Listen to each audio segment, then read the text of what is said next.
म्हैसूरमध्ये आम्हाला दिसले अण्णा नाईक. तर नमस्कार मंडळी, आज आपण जाणार होतो म्हैसूर फिरायला. सकाळ सकाळी आवरून गेलो टॉप फ्लोअरवरती, कारण तिथं आपला नाश्ता आपली वाट बघत होता. नाश्ता तेवढा क्वालिटी होता की सगळ्यांनी एवढं खाऊन घेतलं की दिवसभर परत जेवायला लागलंच नाही पाहिजे. घरात भाकरी कुस्करून खाणार आहे आम्ही, तिथं चमच्या हातात खाली ठेवतच नव्हतो. अच्छा, ठीक है. नाश्ता झाल्यावर आम्ही बसलो अशी लिफ्टची वाट बघत. मग लिफ्ट आल्या पहिल्यांदा खाली गेलो, आवरून पहिल्यांदा चेकआउट करून घेतलं, कारण आज आपल्याला लवकर जायचं होतं चामुंडा हिल्सवरती. हिल्सवरती गेल्यानंतर पहिल्यांदा आम्हाला दिसला महिषासूरचा स्टॅच्यू. आणि हाच तो राक्षस आहे ज्याचा वध चामुंडा देवीने केला होता, आणि याच्याच नावावरून शहराचं नाव म्हैसूर असं पडलं. तिथून आम्ही दर्शनासाठी गेलो मंदिराकडे.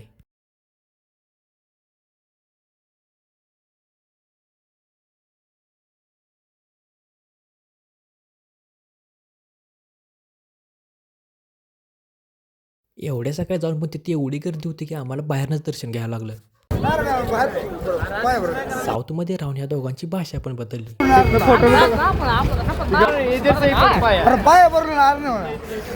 गॉगल तर आपल्याला घ्यायच नव्हता, पण दिसलाय म्हणलं जरा बघून घेऊया.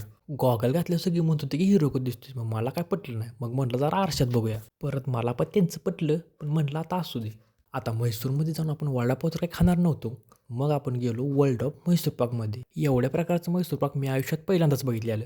यांचं मॅन्युफॅक्चरिंग आणि सेलिंग एकाच ठिकाणी होतं. मग इथनं जरा म्हैसूर पाक घेतला आणि आम्ही गेलो वॅक्स म्युझियम बघायला. आतमध्ये गेल्या तर एवढं काही खास वाटलं नाही, पण जसं आम्ही पुढे गेलो तेव्हा आम्हाला समजलं की या म्युझियममध्ये भारतातील सर्वात जास्त इंडियन इन्स्ट्रुमेंटचं कलेक्शन आहे. या म्युझियममधले सगळे स्टॅच्यू वॅक्सपासून बनलेले, पण इथले इन्स्ट्रुमेंट्स मात्र ओरिजिनल होते. म्युझियम बघून आम्ही निघालो तो झू बघायला. तुम्ही पण जाता आता लाईक आणि फॉलो करायला विसरू नका.